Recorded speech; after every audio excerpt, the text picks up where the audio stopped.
स्वागत करतायत. पाठीमागच्या बाजूला जे लोक उभे आहेत विनंती आहे आपणास, शिवभक्तांना विनंती आहे आपण बसून घ्या. आदरणीय मनोजदारांच्या आग्रहातल्या सकल मराठा समाजाच्या वतीनं या ठिकाणी आहे. प्रत्येक माझ्यात आत्मविश्वास आहे. पायाखाली जमीन पाठीशी आकाश आहे. मातीत पाय रोवून विनंती आहे मावळ्यांना आपण बसून घ्यावं. विनंती आहे मावळ्यांना बसून घ्यायचं आहे. यानंतर आपल्या सर्वांचा बुलंद आवाज माननीय मनोजदादा जरांगे पाटील आपला संबोधित करतील.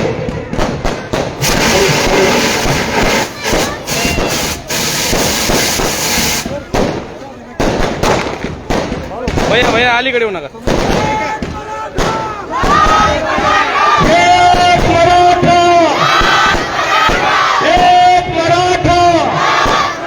छत्रपती शिवाजी महाराज की, छत्रपती शिवाजी महाराज की. मनोजदादा तू मागे बढ़ो, मनोजदादा तू मागे बढ़ो.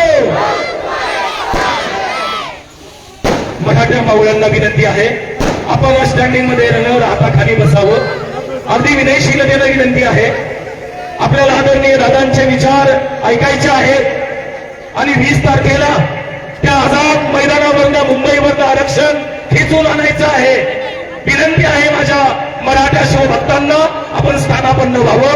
यानंतर संघर्ष योद्धा, आरक्षण योद्धा, मराठा योद्धा सन्माननीय मनोजदादा जरांगे पाटील या विराट सभेस संबोधित करतील. भैया थोडं इकडे हा ओके सर. आपलं थोडं साईडला रेकॉर्ड हे पहा, आतापर्यंत ज्या काही परिवाराला, मराठा समाजाच्या परिवाराला ओबीसी प्रमाणपत्र, कुणबी प्रमाणपत्र मिळालेलं आहे त्यांना मी पाचारण करतो आहे. संघर्ष योद्धा मनोजदादा जरांगे पाटील यांच्या शुभ हस्ते या कुणबी प्रमाणपत्राचं वितरण केलं जाईल. मी संभाजी बाबासाहेब घाडे यांना विनंती करतो आहे की आपण तात्काळ शिवमंचावरती यावं. त्यानंतर ज्यांना कुणबी प्रमाणपत्र मिळालं ते शिवश्री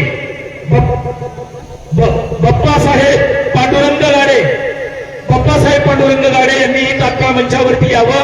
तदनंतर ज्यांना कुणबी प्रमाणपत्र मिळालं ते कुमारी प्रतीक्षा अप्पासाहेब गाडे, प्रतीक्षा अप्पासाहेब गाडे आपल्या शिवमंचावरती यावं.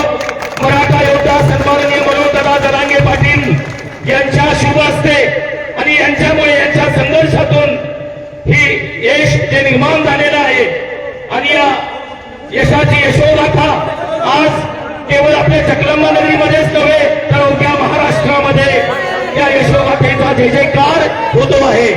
एक मराठा,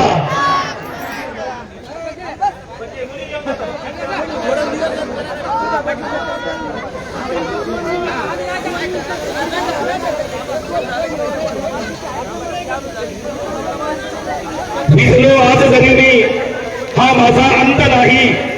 पेटेल उद्या नव्याने हे सामर्थ्य नाशवंत नाही. यानंतर संघर्ष योद्धा मनोजदादा जरांगे पाटील या भव्य सभेस संबोधित करतील. आदरणीय मनोजदादा जरांगे पाटील.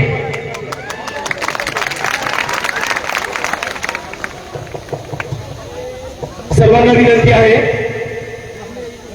जेणेकरून जे स्टेजच्या समोर, शिवमंचाच्या समोर जे उभे आहेत त्यांनी बसून घ्यावं. मी स्वतःही बसतोय आणि तुम्हीही बसा. सहकार्याची भूमिका ठेवा.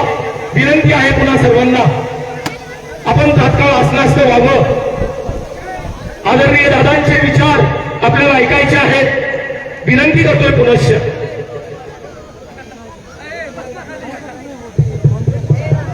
पलीकडच्या बाजूला जे उभे आहेत त्यांनाही विनंती आहे, विनयशीलतेनं विनंती करतो आहे स्थानापन्न व्हावं.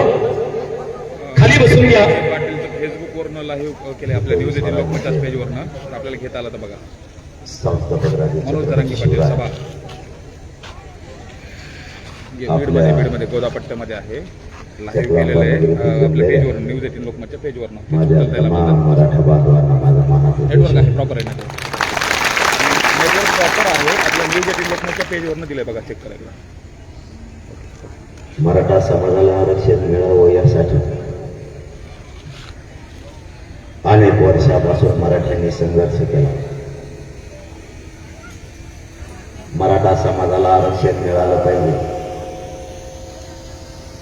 यासाठी 200-300 पेक्षाही जास्त बलिदान दिले. मराठा समाजाच्या हक्काचं असलेलं आरक्षण हे या मराठा समाजाला मिळालं पाहिजे यासाठी हा संघर्ष सुरू होता. प्रत्येक वेळेस मराठे ताकदीनं लढा उभा करायचे, परंतु विजयाच्या जवळ आलं विजय मराठ्यांना भूलकावून घेऊन जायचे. आपल्याकडून थोडे शोध घेण्यात गफलत आहे. आपण शोध घेताना आरक्षण आपलं कुठं याचा शोध अगोदर घ्यायला पाहिजे. आता मराठ्यांनी अगोदर आरक्षण नेमकं मराठ्यांचं कुठं याचा शोध घ्यायला सुरुवात केली.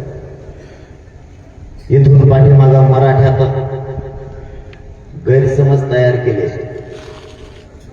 मराठ्यांचं आरक्षण 50% वर का 50% आतमध्ये का मराठा समाज ओबीसी आरक्षणामध्ये, या तीनही प्रश्नात गुरफटून गेला होता. मराठ्यांचं आरक्षण नेमकं कुठं याचा शोध घेणं आपल्याला गरजेचं होतं. कारण आतापर्यंत महाराष्ट्रात इतके मोठमोठाले लढे झाले, त्या लढ्यातून मराठ्यांचं आरक्षण कुठं याच्यावरती आपण शोध मोहीम करायची ठरवली आणि पाठीमागचे लढे विजयाच्या जवळ आले आणि विजयाने हुलकावणी का दिली. आता मराठ्यांनी ठरवलं आरक्षण कुठे ते आधी शोधायचं, नंतरच आंदोलन उभा करायचं आणि शोध मोहीम मराठ्यांनी सुरू केली. या शोध मोहिमेत मराठ्यांच्या लक्षात आलं मराठ्यांचं आरक्षण ओबीसी आरक्षणात. मराठ्यांना पक्की खबर मिळाली की मराठ्यांचं आरक्षण 50% वर नाही किंवा 50% वेगळ्या प्रवर्गात आतमध्ये सुद्धा नाही. मराठ्यांचं आरक्षण हे ओबीसी आरक्षणात आहे हे मराठ्यांच्या लक्षात आलं आणि मराठ्यांनी लढा उभा केला. त्याचं रूपांतर आज विजयात झालं. मराठ्यांनी ठाम भूमिका घेतली, मराठ्यांचं आरक्षण ओबीसी आरक्षणात आणि तिथंच घ्यायचं हे मराठ्यांनी पक्क ठरवलं. आज या महाराष्ट्र राज्यात मराठ्यांच्या 54 लाख नोंदी सापडल्यात मराठा ओबीसी आरक्षणात असलेल्या. एका पत्रावरती एका प्रमाणपत्रावरती 4 लोकांना जरी लाभ मिळाला, त्याला प्रमाणपत्र जरी मिळाले, तरी आजच मराठा समाज 2 कोटी मराठ्यांना आरक्षण मिळालंय. आजच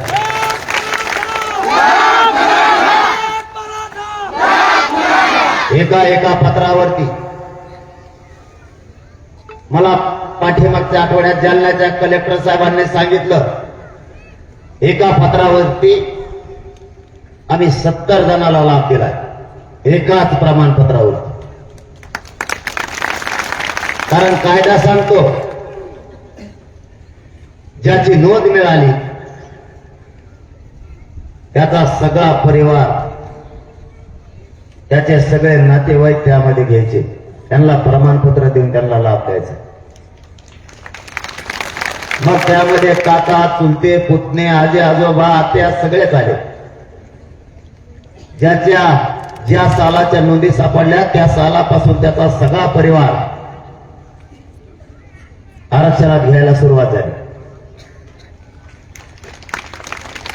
एक परभणीची माता माऊली माझ्याकडे दौरा सुरू करायच्या अगोदर आली होती. तिचं म्हणणं फक्त एवढंच होतं, प्रमाणपत्र माझं निघालं, पण माझ्या प्रमाणपत्रावर 138 लोकांना फायदा झाला, त्याचा लाभ मिळाला. परवाच्या दौऱ्यात मी तीर्थापुरीकडे असताना मोरमा गावात एक विदर्भातला भाट आला. त्या भाटाकडं 50 ते 60 गावाचे ओबीसीत मराठा असलेले पुरावे सापडले. तीर्थापुरी शहरातले जेवढे आडनाव आहेत तेवढे सगळे त्या भाटाकडे पुरावे निघाले. आपलं सरकारकडे म्हणणं ते आहे की ज्याची नोंद मिळाली त्याच्या सगळ्या परिवाराला आणि त्याच्या सगळ्या रक्ताच्या सोयऱ्यांना आरक्षण द्यायचं. आणि हा शब्द मी नाही दिला, हा शब्द सरकारनं घेतला. त्या शब्दावर मी आजही ठाम आहे. ज्यावेळेस सरकारचे प्रतिनिधी आपल्याकडे आले त्यावेळेस 4 शब्द घेतले गेले. तुम्हाला सगळं माहिती असावं म्हणून सांगतो, कारण हा लढा आता शेवटच्या टप्प्यात आहे. सरकारची आणि आपली चर्चा झाली त्यावेळेस सरकारशी आपलं 4 शब्दावरती ठरलं होतं, ते समाजाला माहित असणं गरजेचं आहे. एका नोंदीवरती सगळा परिवार घ्यायचा आणि त्याचबरोबर त्याच नोंदीच्या आधारावर रक्ताच्या सोयऱ्याला सुद्धा द्यायचे. त्याला सगळे सोयरे शब्द वापरला. त्याची व्याख्या त्यांना बदलता येईना, त्याला मी काहीच करू शकत नाही. त्यांनी त्याची व्याख्या आईकडे नेली. आमचं म्हणणं आहे ते पारंपरिक जिथं सोयरी होती तिकडं आहे, ही व्याख्या नाही. आता त्यांनी त्यांचं ठरावं, कारण शब्द त्यांनी घेतला, शब्द आम्ही नाही दिला. शब्द घेताना मंत्रिमंडळातले मंत्री महोदय 6 ते 7 जण होते. ज्यावेळेस हे शब्द घेतले आणि आरक्षण द्यायचं मराठ्यांना ठरलं आणि उपोषण सुद्धा थांबायचं ठरवलं, त्या दिवसच्या चर्चेत मंत्री महोदयासोबत मागासवर्ग आयोगाचे सुद्धा अध्यक्ष होते, गायकवाड आयोगाचे सुद्धा अध्यक्ष होते, 4 न्यायाधीश होते, घटनेचे अभ्यासक सुद्धा होते, कायद्याचे अभ्यासक होते. या कायद्याच्या चौकटीत हे कसं बसायचं त्यासाठी त्यांच्या सोबत सचिव सुद्धा होते. या शब्दाचा अर्थ काय काढायचा, याची व्याख्या काय तयार करायची आणि हा शब्द कायद्याच्या प्रक्रियेत कसा बसवायचा, यासाठी महाराष्ट्रातले ऑनलाईन सगळे कलेक्टरही होते आणि प्रत्यक्ष तिथं आयुक्त आणि जिल्ह्यातले मराठवाड्यातले कलेक्टर सुद्धा होते. ज्यांना कायदा पारित करायचा असतो त्या कायदे मंडळाचे सदस्य सुद्धा त्या बैठकीला होते. एवढं उच्च दर्जाचं शिष्टमंडळ आलं आणि एका शब्दावरती 1 घंटा चर्चा झाली.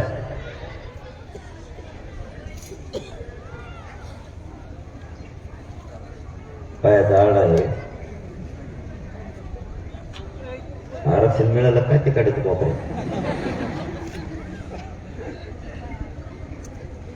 एका शब्दावरती 1 घंटा चर्चा झाली.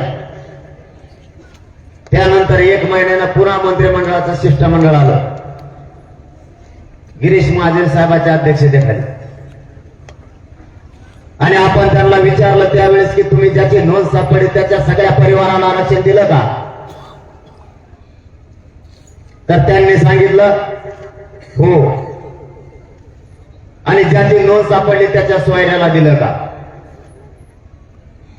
त्यातही ते म्हणले हो. म्हणलं मला महाराष्ट्रातलं एखादं असं उदाहरण द्या की ज्याची नोंद सापडली त्याच्या सोयऱ्याला तुम्ही त्याचा लाभ दिला, प्रमाणपत्र दिले. त्यांनी लगेच मला सांगायला सुरू केलं. ते म्हणले ज्याची नोंद मिळाली त्याच्या चुलत्याला पुतण्याला आम्ही लाभ दिला. म्हणलं चुलते आणि पुतणे सोयरे तुमच्यात गावापासून येत, आमच्यात गावकी असते. आणि मग त्याचे डोळे उघडले. ते म्हणतो असं असतं का, म्हणलं कसं असतं. अरे दादा चलांगे तुम आगे बढ़ो. याला भावकी, ही सगळी भावकी झाली. भावकीला आता 2012चाच कायदा सांगतो घेतला पाहिजे. पण सगळ्या स्वाऱ्यांना तुम्ही कसं घेणार आणि लाभ दिला म्हणता. त्यानंतर आलेले मंत्री महोदय त्यांना उत्तर न देता आल्यामुळे ते म्हणले मी विचारून येतो, आणखी माघारीच नाही आले मुंबईतच. तुम्हाला सगळे सोयरे शब्दामध्ये घ्यावा लागल, कारण शब्द तुम्ही घेतला. जाताना त्यांनी आणखीन एक शब्द सांगितला. ते म्हणले त्यांच्याकडून अज्ञानात शब्द आला असा राहते हो, नजर चुकीने शब्द आला असा. मला सांगा, मंत्रिमंडळाचे मंत्री महोदय त्या शिष्टमंडळात आहेत, ज्यांनी 40 वर्ष सत्ता चालवली, ते अज्ञानात घेऊ शकतात का? जे सोबत आहेत सगळ्या समित्याचे अध्यक्ष आहेत. मी त्यांना म्हणलं ह्यो अज्ञानात शब्द घेतला, ते काय चेटी धागत होते का?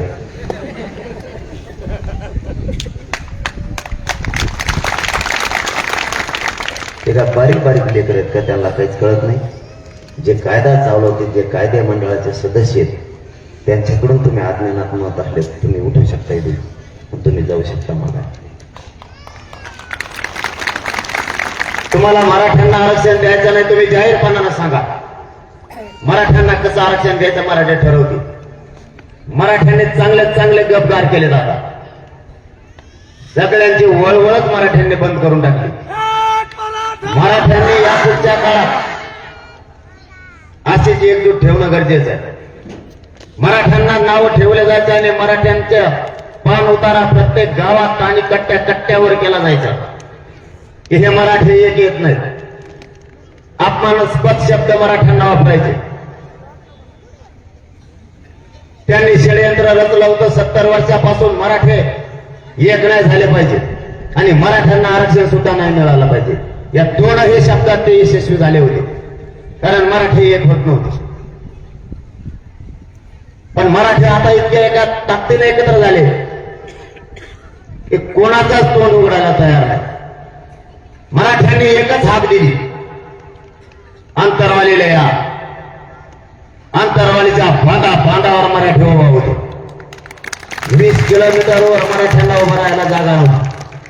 महाराष्ट्रातल्या कानाकोपऱ्यातून करोडोच्या संख्येनं मराठा अंतरवालीत दाखल झाला आणि ही जात एक झाली. त्याबद्दल मला माझ्या जातीचा स्वाभिमानी आणि गर्व सुद्धा. मराठ्यांनी पुढच्या काळातही अशीच एकजूट ठेवणं गरजेचं आहे. अंतरवालीला इतके मराठी आले की त्या ड्रोन कॅमेऱ्यात सुद्धा मराठी बसल्या नाही हो. काहीचे ड्रोन उसात पडले तर आणखी सापडले नाही. इतके मराठी तक्तीने एकत्र आले. मराठ्यांच्या या शक्तीमुळेच आज मराठ्यांचं आरक्षण निर्णयाच्या प्रक्रियेत आहे. अंतिम टप्प्यात मराठ्यांचं आरक्षण आलंय. आता मराठ्यांना एक विनंती करण्यासाठी मी गावागावात पुन्हा यायला लागलोय. स्वतःच्या लेकराला आता मोठं करायचं असेल तर एकजूट राहा. कुठल्याही परिस्थितीत आता एकजूट फुटू देऊ नका. पहिल्या दिवशी जी शक्ती होती ती शेवटपर्यंत ठेवा. आणि जो माणूस पहिल्या दिवशी शक्ती एकत्र ठेवतो आणि ती शेवटच्या दिवसापर्यंत सुद्धा ठेवतो, तो माणूस जिंदगीत कधीच अपयशी होत नाही. म्हणून मी 15 वर्षापासून सलग मराठा आरक्षणावर काम करतो. काम करताना कधी यशाची पायरी जर गाठायची असली तर ध्येयापासून हटायचं नाही आणि पहिल्या दिवशी आपल्या जी ऊर्जा होती ती शेवटच्या दिवसापर्यंत ठेवायची. आपल्याकडून गफलत होती.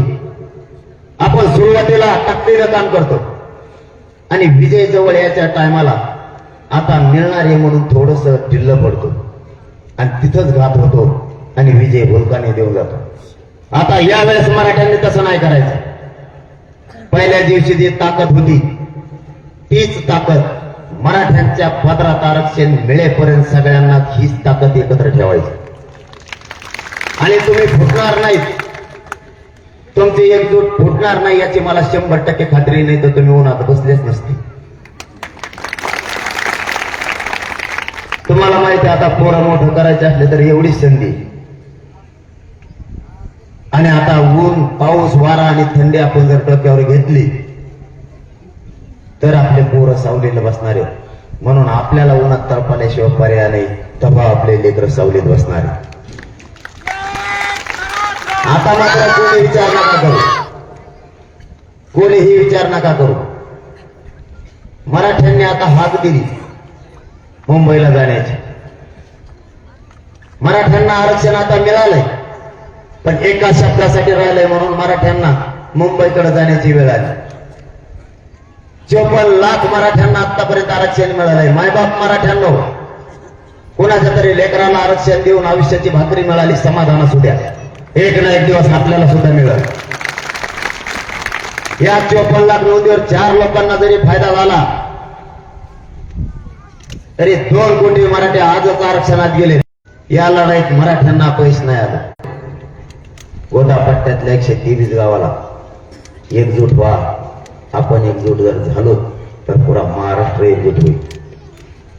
पण तुम्ही लय कलाकार, सुरुवातीला तुम्ही एकच व्हायलात ना. मावशी तुम्हाला काहीच माहित नाही आमचं काय ठरायचं. हे नाही अशी कधी केलेली मी, मला माहितच नाही तुमच्या हातात येईल खटके. मला जर आधी माहित असतं ना, मी यांच्या टाइमात नसता घातला. आरक्षण तुम्हाला समजून सांगितलं असतं. घराघरातल्या महाराष्ट्रातल्या महिलांच्या लक्षात आलं की आपल्या लेकराचं हित आरक्षणात येणे, आरक्षणात आपले लेकरं मोठे होणार आहे. आणि माता मावल्या लाखांच्या कोटीच्या संख्येने एकत्र आल्या.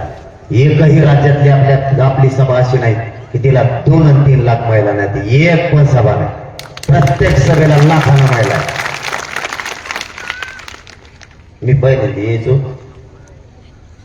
तुमच्या गावातला नाही सांगत ना, दुसरीकडचं सांगत.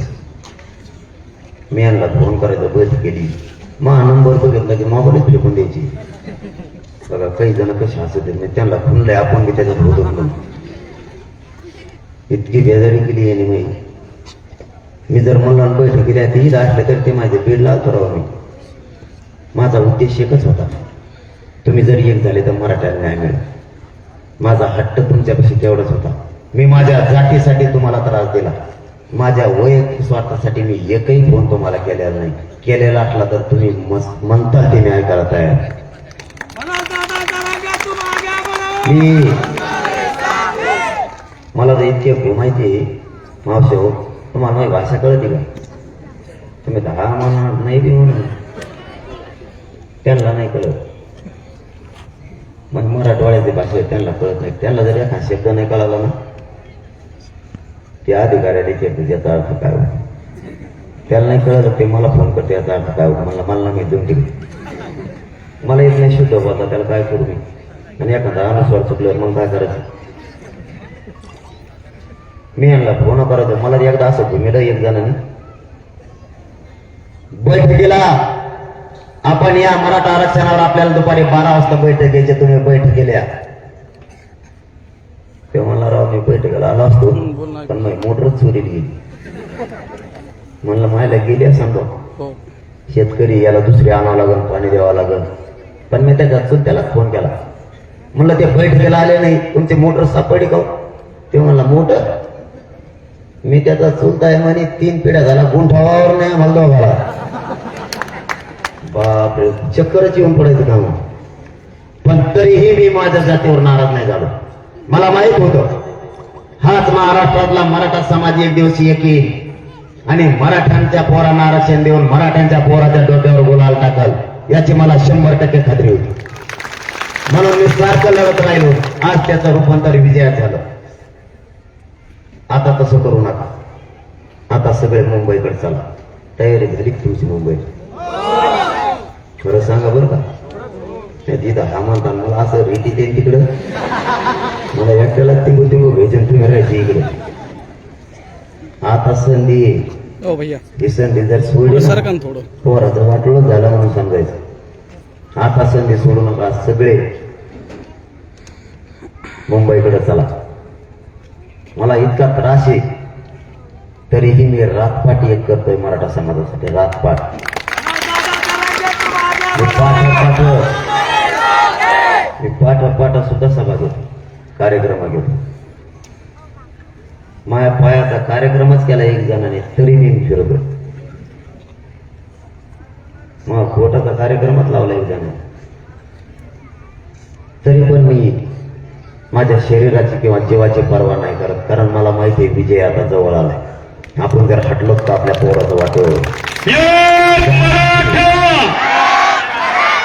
सारखं सुरू आहे, रात्र दिवस भेटतो. ते काय झालं, एक जण पुढून मला भेटायला आलं. त्याने टाकलेली होती का काय ते त्याच्या त्वऱ्यातच आलं. ते कसलं गाण चालत असतं तसं. ते पुढून त्याच्या पायात इतकी निवार चप्पल होती, ते कणाकणाच आलं. मला वाटलं फोटो काढून जाईल माघारी लांबून. ते एकदम जोरात माझ्याजवळ आलं. त्याच्या चपलेचा असा दणका बसला, मग अर्ध नकच उडालं. मी त्याला लय लोटलं, पण ते लय टप्पू होतं, मला पुढे सरकलच नव्हती. मी 9च्या पुढं ना हातात हात द्यायचं सुद्धा बंद केलं बसायचं रातची. त्याने का हातात हात धरला सोडितच नाही. 7-8 फोटो काढितो. त्याला म्हणलं बस झाला आता, ते म्हणतो काढून देणे एक, तुला का गडबड झाली. म्हणजे फोटो मग काढितो, घोडे मला नाही. तुम्हाला एक काम सांगतो माय बापा, मराठ्यांच्या लेकराला एकदा आयुष्याचं आरक्षण मिळवून द्या आणि मराठ्यांचे लोक व्यसनापासून लांब जा. आपली प्रगती कोणी रोखू शकत नाही. कोणी व्यसन कोणी करू नका, फक्त बस त्याच्यापासून लांब जा. आपली जात सुधारलीच म्हणून समजा आपल्याला बदल करावे लागते. 750 लोक महाराष्ट्रातले मी आतापर्यंत एकत्र बसवले, जे 25-25 वर्ष एकमेकाचं तोंड बघत नव्हते. असे घेण्यात देण्याचं राजकारणाचं वैर होतं. ते बसतंय बंगल्यावर घरी आणि टकोरे आपण फोडितो एकामेकाचे. असे लोक एकत्र बसले. 1300 पेक्षा जास्त साधे लग्न मराठ्यांनी लावलेत एका हक्केवर. मराठ्यांचे लाखांना पैसे वाचायला लागले. आपल्याला बदल करावा लागला.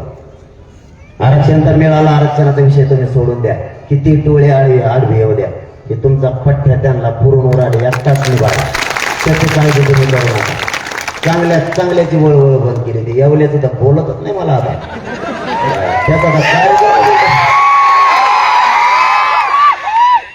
त्याचा तर कार्यक्रम उलटा सुलटा केलाय. ती कोणकडे बोलतो आता सध्या. त्याला पक्क माहीत झालंय हे आरक्षणात गेले मराठे. आता उगाच आपण वेगळंच बोलू, म्हणजे जातीय तेढ निर्माण करू असं बोलतो. ते घटनेच्या पदावर बसला आणि कायदा स्वतःच पायदळी तोडवायला लागला. ज्यानं राज्याचं पालकत्व स्वीकारलंय त्यांनी जाती तेढ निर्माण करायचा नसतो. पण तो कुऱ्हाडीची काठ्याची भाषा करतो. मायबाप मराठ्यानं तुम्हाला सत्य हकीकत सांगतो की सगळ्याला मान्य करावंच लागणार आहे. आजही गावखेड्यात ओबीसी बांधव आणि मराठा बांधव एकत्र आहेत. कुठं लग्नाला कोणाचं लग्न असेल तर एका पंक्तीत सोबत वाढीते. कोणाला जर लग्नाला जायचं असलं तर आत्ताही मोटरसायकलवर दोघं एकत्र जातात आणि 50-50 दोघं पेट्रोल टाकीत गाडीत. त्याने आजच्या अपघातात उद्या हे पाहिजे तो, आणि जर नाही पाहिजे तर कचाकच घोडे लावी त्या एकामेकाला. एवढं प्रेम आहे त्यांचं एकमेकावर. पण हे दलिंदर कुठून आलंय, हे मराठ्यात सामान्य मराठ्यात आणि सामान्य ओबीसी मध्ये भांडणं लावायला लागलं. आता त्यांनी ते एक नवीनच प्रोग्राम हातात धरला. धनगर बांधवाच्या आणि वंजारी बांधवाच्या आरक्षणाला आपल्यामुळे धक्का नाही लागत. जरी ते ओबीसीत असले तरी तो वेगळा प्रवर्ग आहे. आपलं भांडण 19% आहे. त्यांच्या आरक्षणाला धक्का लागत नसून त्यांना नादी लावतो आणि त्यांच्यातून आपल्यात नाराजी निर्माण करायचा प्रयत्न करतो. पण सामान्य ओबीसी बांधव, सामान्य धनगर बांधव आणि वंजारी बांधवांनी ठरवलंय की आपल्या आरक्षणाला धक्का लागत नाही. हा राजकारणी माणूस आहे. हे याच्या राजकीय फायद्यासाठी मराठ्यात आणि ओबीसी मध्ये नाराजी निर्माण करायला लागला. मराठ्यांच्या जर शासकीय नोंदी सापडल्या असल्या तर मराठ्यांना आरक्षण दिलं पाहिजे हे गावखेड्यातला ओबीसी बांधव म्हणायला लागला. मी त्याला ओपन चॅलेंज केलं होतं. तू जर ओबीसीचा नेता आहे तर धनगर बांधवांच्या आरक्षणाच्या बद्दलची तुझी भूमिका स्पष्ट कर. आतापर्यंत त्यांनी केली नाही. आणि धनगर बांधवांच्या लक्षात आलं की ह्यो आपला वापर करायला लागला राजकारणासाठी. आपलं आरक्षण जर ह्यो मागत नाही, भूमिका जर स्पष्ट करत नाही, तर मराठा समाजात आणि धनगर बांधवात हे वातावरण खराब करायला लागला हे सामान्याच्या लक्षात आलं. त्यामुळे चिल्लर चालणार विषय सोडून देत जा. तुमच्या पाठीशी मराठा आहे पण काळजी करता तुम्ही. चिल्लर चालणार सोडून देत जा. त्यांचा मेनाचाच कार्यक्रम लावला. त्याला म्हणा तू फक्त एकदा आरक्षण मिळवून दे. तू आहे किती दम आहे मला एकदा बघायचं, फक्त आरक्षण मिळवून दे. पुढं जातं काय बोंबलं काय मानता माझं कागदच घेऊन येतं त्या संघात. ती 5,000ची पिशी त्याच्या संघात त्याच्यात कागद. कोणत्या चॅनलच्या संपादकाला म्हणतोय ज्याच्या दम असेल त्याने वाचून टाका. कशाला वाचित? तुझा तो मराठ्याचा वाटा, तू कोणाच्या वाटात होतो? एक पोट्टे असले बेकार कसा कस काय बोलत येतं काय नाही खालून. ते एक शिव असते तरी 2 दिवस जेवण जात नाही बाबा माणसाला. कुठून शे आणल्या आता कुठून नाही सापडून ये.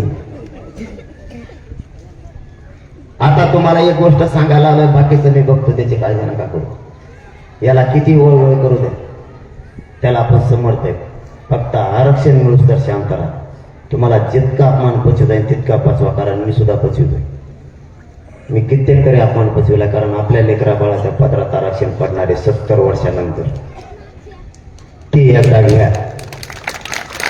नंतर तेव्हा बी तिथंच आहे ना, आपण तिथंच आहे. त्याच्यानंतर बघू काय करायचं. आत्ता आरक्षण मिळत तर शांत राहा. 10 शिव्या दिल्या तरी खा. मी म्हणतोय म्हणून थोडे दिवस सहन करा. एकदा आरक्षण मिळालं हिसाब बरोबर होणार सगळ्याचा. त्यात काही शंका नाही. मागं बोलत नाही.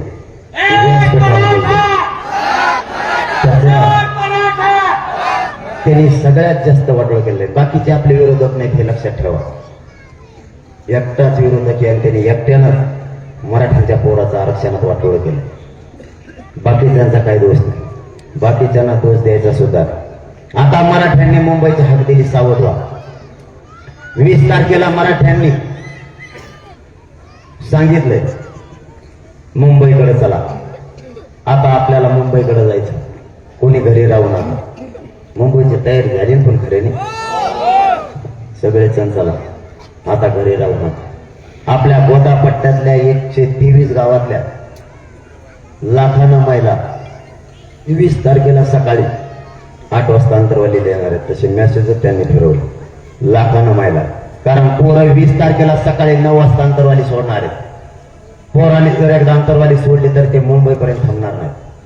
आरक्षण घेऊनच माघारी येणार आहेत, त्याशिवाय ते माघारी फिरत नाहीत. आता त्यामुळे तुम्ही तुमच्यावरही जबाबदारी आली. आता मायबापांना आणि ज्या भाता मावल्या यायला लागल्यात लाखानं 123 गावातल्या, हे त्या मुंबईला जाणाऱ्या पोरांना वाटा लावण्यासाठी यायला लागल्या. आपल्या इथच्या क्लांब्यातले एकही माता माऊली घरी राहता कामा नाही. त्या दिवशी सकाळचे सगळे ते पोरं आपल्या लेकरासाठी लढायला 500-600 किलोमीटरवर चालले. त्यांच्या पाठीवर हात फिरायला तुम्ही सुद्धा या. त्यांना मायेची साथ द्या. ते पोरं 1 इंचही मागे सरकणार नाही. जर लाखांना माता माऊल्यांनी आता वाटा लावायला यायचं ठरवलं तर हे त्या पोरांना बळ आहे. त्यांच्या अंगात 10 हत्तीचं बळ येणार आहे. ते मुंबईकडे गेल्याच्या नंतर आरक्षण घेतल्याशिवाय माघारी येणार नाही. कधी काळी जबाबदारी अंगावर घ्या आणि त्या लेकराच्या पाठीशी मायबाप म्हणून उभा राहा. ते लेकरू तुमचं जाणार मुंबईला नसणार आहे, तरी हे जाणार लेकरा तुमचे लेकर बघा आणि त्याच्यावरती माया करून त्याच्या डोक्यावरती हात फिरा. कारण त्या पोरांना आता तुमच्या पाठबळाची आणि साथीची गरज आहे. त्या पोरांनी ठरवलं आता मुंबईकडे जायचं. पोरं इतक्या कामाला लागले. मी 20 तारखेला सांगितलं, मी चांगला म्हणलो होतो बरं का. 17 तारखेच्या बैठकीत तुम्ही काय करा, आपण इथेच एक फाईट आणू मग बघू मुंबईत. आणि कुठे लय बेकार म्हणजे नाही मुंबई म्हणा. म्हणलो चला मुंबई का करू. त्यांना सांगितलं 20 तारखेच्या आत काम ओळखून घ्या. एक जणाचा सोशल मीडियावर व्हिडिओ आलाय. काय टाकेशील टकोऱ्यात मी त्यांना म्हणलं 20 तारखेच्या आत काम ओळखून घ्या. एका पोराचा सोशल मीडियावर व्हिडिओ टाकला, त्याने गावाला इतकं पाणी दिलं की त्याचं रानच शेवळलंय गुरु. तेव्हा तो माघारी तर वापसाच नाही झाला माझ्या मागावर. इतके तारायला लागलेत पोरं सध्या. सरपणा तोडीत आहे, कोणी काही करताय. मला तर असा धाक पडलाय, माय आधीच मुंबई फुल होती का, पण मी इकडेच राहत होतो काय. इतके पोरं कामाला लागले भयानक. मध्ये मध्ये ते डिझेल बंद झालं ना. पोरं म्हणले समजा आता डिझेल नाही दिलं तर आपल्या गाड्या कशा जायच्या. झालं त्या ग्रुपवर सुरू. एका पोरानं लगेच जोगाड तयार केलं. त्याने ते काय ते सौरचं काय असतं, सौर ऊर्जाचं ट्रॅक्टरवर बसलं. तेव्हा मला आपलं ट्रॅक्टर त्यात मुंबईतच थांबणार आता. बघा त्यांनी कसं जोगाड तयार केलं. दुसऱ्यानं लगेच खाली लिहिलं. तेव्हा म्हणला ट्रॅक्टराचं झाला आता डिझेलचं, पण जर भाकरी करायला स्वयंपाक करायला गॅस नाही दिला तर. एक जण लगेच सरपणाची मुळी टकोऱ्यावर घेतले. म्हणला बघा आपलं साहित्य संघच. इतके पूर्व कामाला लागले सध्या. फक्त त्यांच्या पाठीशी उभा राहणं गरजेचं. मावशी तुम्हाला सुद्धा काम आहे. आम्ही चाललो मुंबईला मराठ्यांच्या पोरांचं कल्याण करण्यासाठी आणि त्यांना आरक्षण आणण्यासाठी. तुम्हाला पाठीमागं काम आहे. मी बीडच्या सभेत सांगितलं होतं, माता मावल्यांना आव्हान केलं, तिकडे मराठ्यांच्या पोरं मराठा आरक्षणासाठी लढायला जाणार आहेत. जर तिकडे गाड्या अडवल्या, त्यांना काही त्रास दिला तर लाखाने महिलांना उठायचं आणि पक्षाचा कोणत्याही आमदाराच्या आणि मंत्र्याच्या घराला येडा टाकून बसायचं. त्याला 2च शब्द बोलायचे फक्त. त्याला 2 शब्दापेक्षा जास्त शब्द नाही बोलायचे. त्याला फक्त एवढंच म्हणायचं, तू इथं निवांत झोपला, तो हे मुंबईतले मंत्री आमच्या गेलेल्या लोकांना त्रास द्यायला लागले, गाड्या आडायला लागले. तू ह्या लोकांना फोन करून सांग गाड्या आडू नको, आणि फक्त पायातल्या हातात घ्या, खाण्याची पिण्याची नाही. 2 महिने दार उघडणार नाही होतो घराचं. तेव्हा एका दणक्यात फोन करणं सांगा, महिले फजिती चालली, तुम्ही तिकडे आडू नका. नीट व्यासपीठावर खाली उतारलो. काही माता मावल्या माझ्याकडे आल्या. त्या म्हणल्या, दादा तुम्ही जा मुंबईला, आम्ही आहेत मागं, तुम्ही काही काळजी करू नका. जर कोणाला आडिलं ना, एका चपलात तुतार फोडी दे म्हणे याकडे. महिला पण लाखानं एकत्र झाल्या जातात. तिलाही कळालंय आपल्या पोराचं भविष्य आरक्षणात. त्यामुळे तुमच्यावर सुद्धा जबाबदारी आहे. आणि मी गेले हुशारी, मी काय सोपा नाही. मी आधी ह्या बारीनं डोकं लावलं घरी. तुमचे मथरेच घेऊन चाललोय मुंबईला. मी आता तुमचे मथरे येत ठेवत नाही. मी आता तुमच्या मथऱ्याला आडिलं तिकडं, आणि त्याने जर तिकडून मथरीला फोन केला मला आडिलं, मथरीला चप्पल काढलीच म्हणायचं. तिथं रुद्र अवतारच बघा तुम्ही कसा आहे.